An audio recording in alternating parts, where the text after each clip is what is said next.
little before Google, one voice picked up and never let him down. One small act of kindness through a phone line changed his life forever. Just like with the NFL draft, lives are changed forever using the telephone. Celebrate Telephone Day. The telephone has made many transformations, but its original purpose has always been to connect people. Those of us old enough to remember when the black phone was wired to the wall, usually in the kitchen with a long black tangled cord, spiraling every which way, you could dial information and it would relate to the story. When he needed someone, a little boy dialed, "Information, please," but not for numbers. He didn't always need information. He needed connection, and she became everything. Our title today is Calling Information, Please, for a Lifetime. Welcome to Dream Builders Diaries, building dreams one story at a time. And I'm Jeannie Kraft. Here at Dream Builders Diaries, we dive deep into the personal stories of entrepreneurs and artists and innovators and everyday visionaries just like you. We believe that every dream starts with a story worth telling, and by sharing these stories, we aim to empower you to create your own dream and the story behind it. But before we get started, grab a paper and a pencil if you don't already have one. Inspiration, ideas, and dreams come and go very quickly. Jot yours down and don't let yours get away. He called for help as a boy. One phone call changed his life. When he needed someone, a little boy dialed, "Information, please," but not for phone numbers. He needed connection, and he would discover, one voice gave him both. The voice on the other end wasn't family, but she became something very special. Here's the story told by him. When I was a young boy, my father had one of the first telephones in our neighborhood. I remembered the polished, worn case and its draping cord fastened to the wall, the shiny receiver on the side of the box. I was too little to reach the telephone, but I used to listen with fascination when my mother talked into it. Then I discovered that somewhere inside that wonderful device lived an amazing person. Her name was Information, Please, and there was nothing she did not know. Information, please could supply anyone's number, the weather, the correct time. My personal experience with that little genie in a bottle, if you will, came one day while my mother was visiting a neighbor. Amusing myself at the tool bench in the garage, I whacked my finger with a hammer. The pain was terrible, but there seemed no point in crying because there was no one home to give me any sympathy. I walked around the house, sucking my throbbing finger. Finally arriving at the stairway and slumping down on the stairs, I saw it through my blur of tears. The black telephone. Quickly, I ran for the footstool in the dining room and dragged it to the landing. Climbing up, I unhooked the receiver in the kitchen and held it to my ear. "Information, please," I said into the mouthpiece, well below my chin. After a click or two, a clear, gentle voice spoke into my ear. "Information, how can I help you?" "I hurt my finger," I wailed into the phone. The tears came readily enough now that I had an audience. "Is your mother home?" came the question. "Nobody's home but me," I blubbered. "Are you bleeding?" the calm, clear adult voice asked. "No," I replied. "I hit my finger with the hammer and it hurts." "Can you open the icebox?" she asked. I said I could.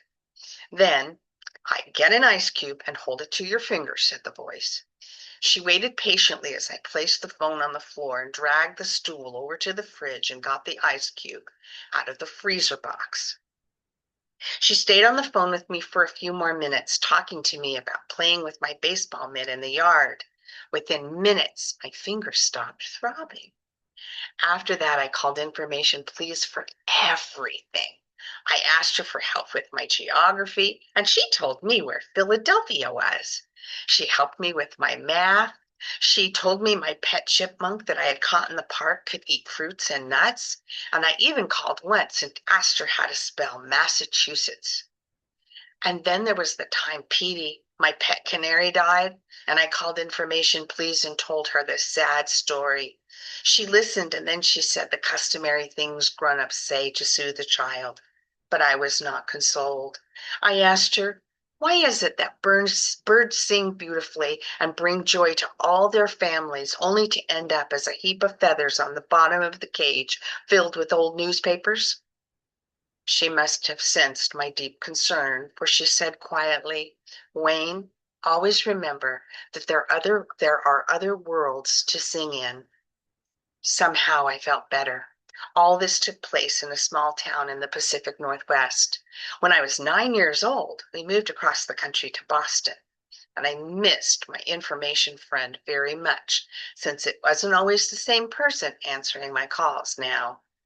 As I grew into my teens, the memories of those childhood conversations never really left me. Often, in moments of doubt and perplexity, I would recall the serene sense of security I had then. I appreciated how patient and understanding and kind she always was to have spent her time with a little boy she had never met. A few years later, on my way west to college, my plane stopped for a layover in Seattle. I had about a half an hour or so between planes, so I spent 15 minutes or so on the phone with my sister, who still lived there. After I got off the phone with her, I dialed my hometown operator, just on a lark, and I said, information, please. Miraculously, I heard the same gentle, clear voice I knew so well. Information, how can I help you? I wasn't sure what to ask when suddenly I blurted out, could you please tell me how to spell Massachusetts? There was a long pause, and we both giggled together. And she said, I guess your finger must have healed by now, and I bet you know where Philadelphia is too. So how many S's are there in Massachusetts? We both laughed again. So it's really you, I said. I wonder if you have any idea how much you meant to me in all of those times when I called you. And she answered back, I wonder, she said, if you know how much your calls meant to me. I never had any children, and I used to look forward to your calls. I told her how often I had thought of her over the years, and I asked her if I could call her again when I came back to visit my sister. Please do, she said.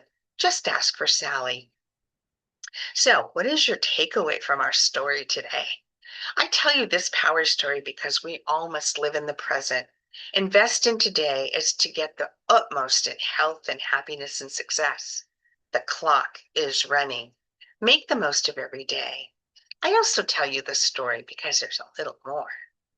3 months later, I was back in Seattle when I placed my next call. However, this time, for the very first time, another voice answered. I asked for Sally. Are you a friend? The warm voice asked. Yes, I choked. A very old friend, I answered.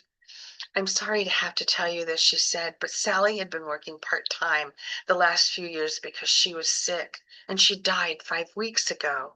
There seems like an eternity of silence all of a sudden. Oh, I finally whispered. But before I could hang up, she said, wait a minute. Did you say your name was Wayne? Yes, I whispered again. Well, Sally left a message for you. She wrote it down in case you called. Let me read it to you. The note said, tell him there are other worlds to sing in, and he'll know what I mean. I swallowed hard. I thanked her, and I hung up. I knew what Sally meant. Why this diary? This diary demonstrates the magic and secrets of compassion and patience and facing your fears, commitments, and challenges. Never underestimate the impression you make on others with small gestures of kindness.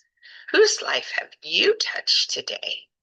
I also share this diary because this powerful diary celebrates the virtues of endurance and courage in the moments that make us think twice.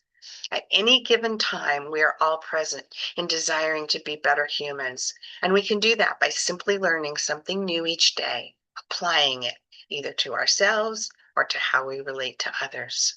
Check out the other diaries in the Fears, Commitments, and Challenges playlist here on Dream Builders.